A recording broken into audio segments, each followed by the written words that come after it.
نکل آتا ہے، ایک اور کھیتی نکل آتی ہے. وَمَن يُدَبِّرُ الْأَمْرَ، اور کون ہے جو سارے کاموں کی تدبیر فرماتا ہے؟ ظاہر ہے جی بزرگوں کو تو پتہ ہی نہیں، اور جن بزرگوں کو سورج کے سائز کا ہی نہیں پتا وہ سورج کو کیسے کنٹرول کر سکتے ہیں؟ اور سورجوں کی تعداد بھی نہیں پتا، ان بیچاروں نے یہی سورج دیکھا ہوا ہے. یہ تو سائنس بتا رہی ہے نا، صرف ملکی وے گلیکسی میں جو ہے وہ 300 ارب سورج ہے ایک گلیکسی کے اندر، اور اس طرح کی 250 ارب گلیکسیز اور ہیں. بزرگوں تو پتہ ہی نہیں تھا. آپ لاکھ کہتے رہیں گے وہ شاہ شمس تبریز نے بوٹی بھون لی سی. دادا کرو، کہانیاں ان کی سنیں. فَسَيَقُولُونَ اللَّهُ، تو یہ انقریب کہیں گے اللہ ہی کرتا ہے. یہ دیکھو مشرکین عرب بھی بتوں کو ساتھ شریک ٹھہراتے ہوئے بھی کہتے تھے نہیں اے کام نہیں بت کر سکتے، اے وڈا ہی اللہ کرتا ہے. اور یہاں کہہ رہے ہیں بزرگوں کی ڈیوٹیاں لگی ہوئی ہیں. اندازہ کریں. فَقُلْ أَفَلَا تَتَّقُونَ، تو اے نبی سے فرماؤ کہ کیا تم ڈرتے نہیں ہو اس شرک کے کام سے؟ اندازہ کریں مشرکین عرب اللہ کو مانتے تھے لیکن اس کے ساتھ شریک ٹھہراتے تھے. ہمیں بتایا گیا ہے کہ جی یہ قرآن کافروں کے بارے میں نازل ہوا ہے جو اللہ کو نہیں مانتے تھے، تاکہ آپ کا خیال ہی اس طرف نہ جائے کہ آپ کے بابوں کے بارے میں بھی ان کے ماننے والوں نے وہ عقیدے رکھے ہوئے ہیں جو مشرکین عرب نے اپنے ان بتوں کے ساتھ رکھے تھے. سوائے ایک فرق ہے کہ وہ انہیں چھوٹا آلیہ کہتے تھے، یہ آلیہ نہیں کہتے، اللہ کے بندے کہتے ہیں. ادروائز باقی ساری چیزیں وہی ہیں. اللہ کے نیک بندوں کے نام کے اوپر، فرشتوں کے ناموں کے اوپر انہوں نے بت کھڑے کیے ہوئے تھے. کام آگے یہ وہی کر رہے ہیں، لیکن وہ ایک فرق جو ہے نا وہ اس کو اتنا اجاگر کرتے ہیں کہ نہیں جی وہ تو ان کو چھوٹا معبود مانتے تھے، ہم اپنے ان بزرگوں کو معبود نہیں مانتے. تو اس کا جواب پھر میں نے دیا تھا سورۃ المائدہ کی آیت نمبر 75 میں. اللہ تعالیٰ نے جیزس کرائسٹ عیسیٰ ابن مریم ان کی ماں کی مثال دے کے کہا ہے کہ ایسی ہستیوں کو پوجتے ہو جو نہ تمہارے نقصان کے مالک ہیں نہ نفع کے. اگر عیسیٰ اور ان کی ماں کسی کے نفع نقصان کے مالک نہیں ہیں، اب تو بات پیچھے رہ گئی کہ کرسچن جو ہے وہ معبود سمجھ کے کرتے ہیں اور ہم بزرگوں کو معبود نہیں مانتے. یہ تو بات پیچھے رہ گئی. اللہ نے کہا عیسیٰ ان کی ماں تمہارے نفع نقصان کے مالک ہی نہیں ہے. اگلی گل مک گئی، وہ تو پیچھے رہ گئی، وہ پرانی گلاں ہو گیا، پرانے بابے پرانے بہانے تواڈے نسنے دے.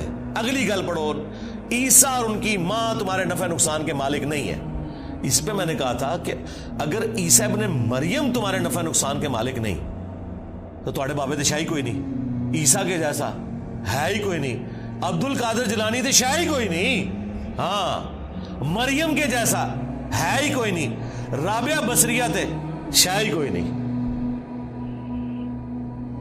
تو وہ آگے نہیں پڑھتے، کہتے پیچھے پڑھو وہ عبادت کرتے سن. سرکار مان لیا، اگے پڑھو کہ عبادت کرتے تھے یا نہیں کرتے تھے. اللہ نے کہا نفع نقصان کے مالک نہیں ہے، وہ اللہ ہی ہے. اس کا مطلب یہ ہے کہ جس کو تم نفع نقصان کا مالک سمجھتے ہو گویا تم اسے خدا مانے ہوئے ہو، بھلے تم کہتے رہو کہ ہم اللہ کا بندہ مان رہے ہیں، اللہ نہیں مانتا اس بات کو. اس کے ثبوت میں سورۃ النمل کی آیت نمبر 62 ہے. امن یجیب المضطر اذا دعا ویکشف السوء وَيَجْعَلُكُمْ خُلَفَاءَ الْأَرْضِ أَإِلَٰهٌ مَّعَ اللَّهِ، بھلا بتاؤ تو کون ہے جو مصیبت اور پریشانی میں گھرے ہوئے شخص کی فریاد کو سنتا ہے اور اس سے اس کی تکلیف کو دور کر دیتا ہے اور تمہیں زمین پر اگلوں کا خلیفہ کرتا ہے. أَإِلَٰهٌ مَّعَ اللَّهِ، کیا اللہ کے ساتھ کوئی اور معبود بھی ہے جس کی یہ کوالٹی ہو؟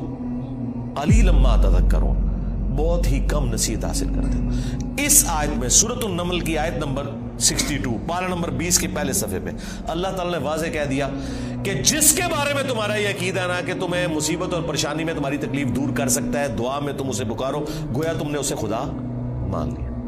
وہ اگلے دن وہ پاپا جانی کہہ رہے تھے کہ ڈسپرین کی گولی اگر مشکل کشا ہے تو شیخ عبد القادر جیلانی نہیں. سرکار ڈسپرین کی گولی جب ہم کھاتے ہیں تو سر درد دور ہوتا ہے. عبد القادر جیلانی نو چٹ کے بھی ویکھ لو تھوڑا سر درد نہیں دور ہونا. ہاں ذہن میں رکھیے گا. اگر کوئی نہیں مانتا میں تھوڑی اور وسط مثال دیتا ہوں. انہی کا جب پیشاب بند ہوا تھا تو آغا خان میں ان کا آپریشن ہوا تھا تو عبد القادر جیلانی کے مزار پہ اٹھا کے لے جاتے نا. ہاں وہ ڈاکٹروں نے ہی آپ کی ہیلپ کرنی ہے جب پیشاب بند ہوتا ہے. ایون عبد القادر جیلانی کا بھی پیشاب بند ہونا وہ بھی ڈاکٹر ہی علاج کرے گا، خود کوئی اپنا علاج نہیں کر سکتا. سیدھی سی بات ہے. تو مثالیں ہی دیتے ہیں ظاہری اسباب، ادویات، یہ اللہ تعالیٰ نے ان کے ساتھ چیزیں جوڑی ہوئی ہیں. تو میں نے ان کو اگلی مثال دی ہے کہ ویل مچھلی 1.5 گھنٹے تک اپنا سانس روک سکتی ہے. لے آؤ سارے بابے 1.5 گھنٹے ایسے سمندر ہی سٹاں گے انہوں نے. ظاہر ہے یہ کہتے ہیں نا کہ بزرگان دین جو ہیں وہ مطلب یہ انگریزوں سے بھی بہتر ہے تو جانوروں سے بھی بہتر ہو گئے, یا منو کہ تواڈے سارے بابے ویل مچھلی تو بدتر نے. اڑنے کا نہیں کہہ رہے, اڑتے نہیں سکتے ہو, چلو ایسا روکاں گے نا, جانتے چھوٹے نا. 1.5 گھنٹے ایسے سمندر ہی سٹاں گے ایڈا وڈا وٹا بن کے تاکہ باہر بھی نہ نکل سکن. 1.5 گھنٹے بعد کٹ لیں گے, چلو 5 منٹ پہلے میں کر لاں گا انشاءاللہ. احتیاطاً جسے زور احتیاطی پڑھ دینے نا ہے, میں بھی احتیاطاً 5 منٹ پہلے ایک بار کٹ لواں گا, لیکن کوئی روک کے دسے منو کچھ بھی نہیں ہو سکتا میرے بھائی. یہ سب کے سب جھوٹ ہے جو انہوں نے مشہور کیا. اللہ تعالیٰ فرما رہا ہے نبی ان سے فرماؤ تم پھر بھی ڈرتے نہیں ہو اپنے اس شرکی عقیدے سے. فَذَلِكُمُ اللَّهُ رَبُّكُمُ الْحَقِّ, تو یہ ہے اللہ تمہارا حقیقی رب جو الحق ہے, تمہارا پالنے والا. فَمَاذَا بَعْدَ الْحَقِّ إِلَّا الضَّلَالُ, تو بتاؤ حق کے بعد گمراہی کے سوا کیا بچتا ہے. یعنی یہ 2 ہی آپشن ہو سکتے ہیں, اگر اللہ حق ہے باقی سب باطل ہے. پھر اللہ کے مقابلے پر اگر آ جائے اس میں ان ہستیوں کا قصور نہیں ہے, ذہن میں رکھیے گا. لیکن مثال کے لیے پھر اللہ نے کہا ہے اگر اللہ ارادہ کرے کہ عیسیٰ اس کی ماں اور سب لوگوں کو ہلاک کر دے, اللہ کو کوئی پوچھ نہیں سکتا. سورۃ المائدہ آیت نمبر 17. اب کوئی اللہ کو یہ سمجھائے گا کہ یا اللہ عیسیٰ کا رگڑا کیوں نکالا نعوذ باللہ ان کی نظر میں؟ نہیں بھئی, جب توحید اسٹیبلش کرنی ہے تو وہ ہمارے استاد مولانا ساق صاحب کہتے تھے اور جدو توحید بیان کریں گے تو نبیان دی گستاخی آپ ہی ہو جائے گی.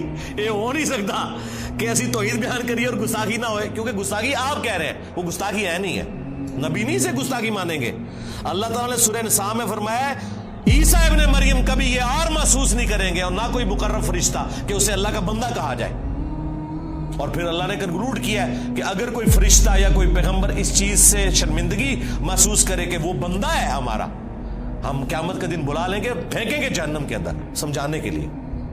اللہ تعالیٰ تو بالکل نہ اس کا کوئی پیغمبر رشتہ دار ہے نہ کوئی فرشتہ رشتہ دار ہے, سب کے سب اس کے بندے ہیں.